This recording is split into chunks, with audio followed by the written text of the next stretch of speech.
नाव बाजूला ठेवून, आपल्या संघटनेचं नाव बाजूला ठेवून या ठिकाणी केवळ लोकशाहीला सक्षम करण्यासाठी लोकशाहीचा जागर अशा नावाचा एक कार्यक्रम आयोजित करणे खरोखर कौतुकास्पद आहे.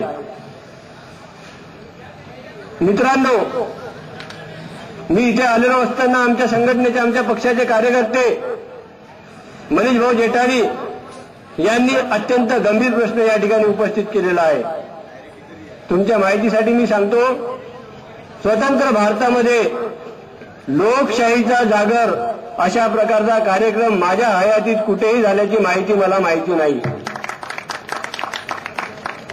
पक्षाचा प्रचार नाही, संघटनेचा प्रचार नाही, लोकशाहीचा प्रचार.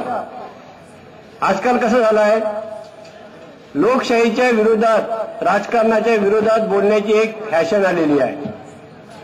म्हणजे कसं, मला चिंता या गोष्टीची वाटते की आजचा जो शिक्षित युवक आहे, ज्याला आपण सुशिक्षित तरुण वर्ग असंही म्हणू शकतो, तो असं म्हणताना हमखास आढळतो की भाऊ मला समाजसेवा करायची आहे, मला सामाजिक कार्यामध्ये रस आहे आणि काही असेल तर मग तुम्ही मला सांगा. आम्ही त्यांना सांगतो आणि ते करतात समर्पित भावनेनं. त्याच्याबद्दल, त्यांच्या कार्याबद्दल, त्यांच्या समर्पणाबद्दल शंका घेण्यास काहीही वाव नाही आहे. परंतु जेव्हा आपण त्यांना राजकारणाबद्दल बोलतो तेव्हा त्यांना राजकारणाचा तिटकारा वाटतो, ते राजकारणाचा द्वेष करतात, ते राजकारणाबद्दल वाईट बोलतात. हे सत्य आहे की राजकारणात अनेक वाईट प्रवृत्तीच्या व्यक्ती गेलेल्या, घुसलेल्या आहेत. त्यांनी संपूर्णपणे राजकारण काबीज केलेलं आहे. 95% राजकारणावर जो प्रभाव आहे तो चांगल्या व्यक्तींचा नाही आहे, हे आपण मान्य करायला पाहिजे. पण ती फक्त राजकारण्यांची जबाबदारी आहे का, त्याच्यामध्ये आपली काही चूक आहे का, हे सुद्धा स्वातंत्र्याच्या 60 वर्षानंतर तपासून पाहण्याची गरज आहे असं मला वाटते. आणि हा शिक्षित तरुण वर्ग हे तपासण्याची जबाबदारी घ्यायला तयार नाही याची मला खंत वाटते. इथं आमचे गोरगरीब बांधव बसलेले आहेत, त्यांना काम नाही असं नाही आहे, त्यांना घरदार नाही असं नाही आहे, त्यांना कुटुंब नाही असंही नाही आहे, त्यांना पोरं बाळं नाही असंही नाही आहे. त्यांच्या घरची त्यांची वाट बघत आहेत.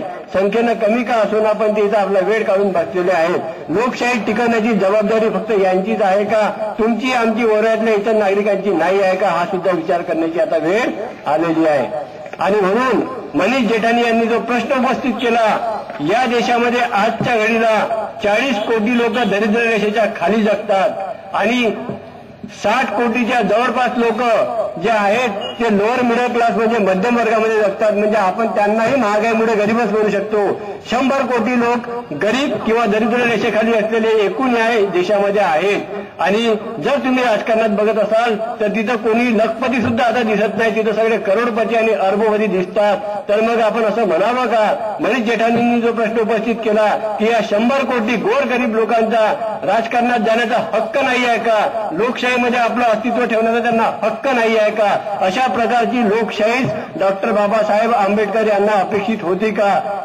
खचितच असं म्हणता येईल की अशा प्रकारची लोकशाही या देशातल्या कोणत्याही स्वातंत्र्य सैनिकाला, कोणत्याही क्रांतिकाराला आणि परमपूजनीय डॉक्टर बाबासाहेब आंबेडकरांना सुद्धा अपेक्षित नव्हती.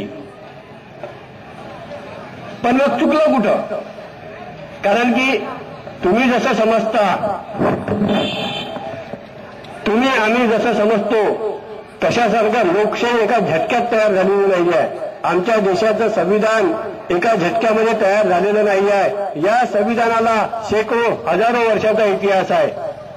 सगळ्यात आधी जर लोकशाहीचा स्वीकार कोणी केला असेल या देशामध्ये तर मला असं वाटते छत्रपती शिवाजी महाराजांनी सगळ्यात आधी लोकशाहीचा स्वीकार केलेला आहे. छत्रपती शिवाजी महाराज हे क्षत्रिय घराण्यातून नव्हते आणि त्यामुळे तत्कालीन ब्राह्मणांनी त्यांचा राज्याभिषेक करण्यास नकार दिला होता. हे आपण इतिहासाच्या पुस्तकात वाचलेलं आहे. म्हणजे ते सर्वसामान्य तुमच्या आमच्या सारख्या घराण्यातले होते.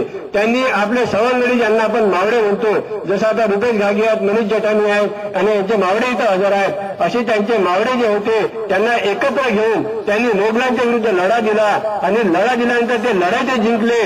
तरी पण ते स्वतः केली आणि लोकांच्या आग्रहाखातर छत्रपतींनी मग स्वतःचा राज्याभिषेक त्या ठिकाणी करून घेतला.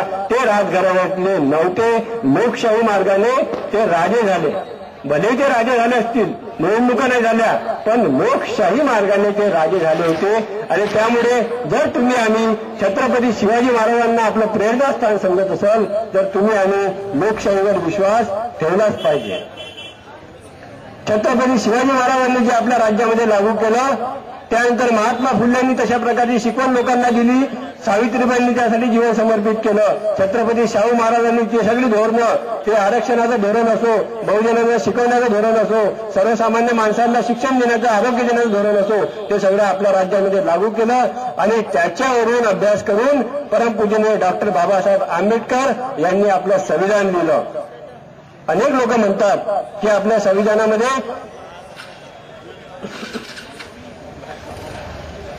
इंग्लंडच्या संविधानाची कॉपी आहे, अमेरिकेच्या संविधानाची कॉपी आहे. या खोट्या नाट्या भूलथापांना तुम्ही कुठला बळी पडू नका. आपल्या संविधानामध्ये स्वातंत्र्य, समता, बंधुत्व व न्याय या सगळ्या गोष्टीचा अंतर्भाव आहे. अमेरिकेच्या संविधानामध्ये अजूनही समता नावाचा शब्द प्रयोग करण्यात आलेला नाही, कारण की तिथं काळ्या गोऱ्याचा भेद असा आहे की समता नावाचा शब्दाचा जर प्रयोग केला तर त्या ठिकाणी दुफडी माजू शकते, आणि म्हणून त्यांनी ते तसं टाळलं. सांगण्याचा अर्थ असा आहे की लोकशाहीला एवढी मोठी पार्श्वभूमी आहे. सर्व अधिकार लोकांच्या हातात गेले पाहिजे, लोकांनी आपला प्रतिनिधी निवडला पाहिजे. त्याच्या माध्यमातूनच सगळे अधिकार, राजकीय असो किंवा मग कोणते अन्य अधिकार असो, सरकार तयार करण्याचे असो, ते प्रतिनिधींना गेले पाहिजे. आणि त्याच्या माध्यमातूनच या देशाची व्यवस्था चालली पाहिजे.